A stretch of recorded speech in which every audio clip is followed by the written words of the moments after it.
This is a short presentation about the genre of the profile. The idea of the profile is to take an angle and establish a focus on the subject as a way of creating a unique and perhaps intimate view. Most of us use various Web 2.0 platforms such as Facebook or weblogs, blogs, or e-portfolios.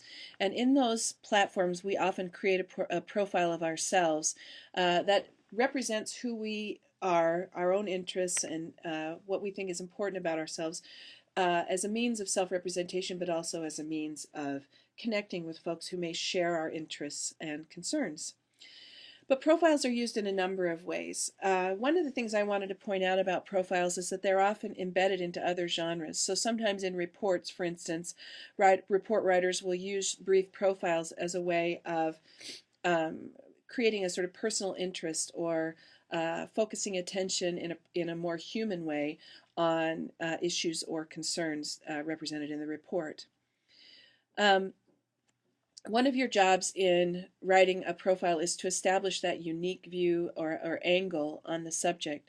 You're trying to create a sense that the reader is getting a privileged view of the subject matter, and also to create a niche for what you have to say about the subject of your profile that might not have been investigated by other people or fully explored. So for instance, when you're writing a profile of an athlete, you might focus on their most recent performance, but you also might focus on their personal history, or you might focus on their charitable or extra athletic work, or you might focus on their other interests, say the ways that they invest their money and so on, or their politics. All of these things would be a different or unique approach to a figure that maybe is commonly understood as a way of creating a sense of connection and, again, as I said, the feeling of an intimate view of the subject.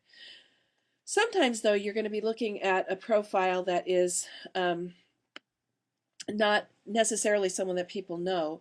And in the case of the assignment that I'm giving you, I'm asking you to profile a person or an event or a program related to the organization that you've been investigating for your other writing assignments. A profile can do the same thing here. It can create that sort of sense of a privileged view, but you may not be working with someone who's as well known in that case, which maybe in some ways gives you more freedom. In any case, when you write a profile, you're always going to be looking at what is the specific occasion and therefore what's called for. So since this is a profile that I'm assigning you, and you have a very specific occasion, which is you're looking at a person or an event or program related to your organization, you have some specific marks you need to hit. But that still allows you to look for a unique way of representing the person. In other words, you can try and look at things like personal anecdotes if you're able to interview the person, for instance, or you can look at creating a profile that gives people a sense of what's unique about this person, event, or program, what would connect the reader to that person, event, or program, and so on. So I encourage you to think creatively about the profile. I encourage you to think about balancing sort of closer up looks to the person, event, or program with background or context information. Sometimes a good way to think about writing a profile is to move between those two things. So for instance, to give the anecdote to bring the reader close to the figure you're profiling, and then to step back and give background or context, and then to move up close again and step back again. And by doing that, you can sometimes create a very dynamic sense in your profile.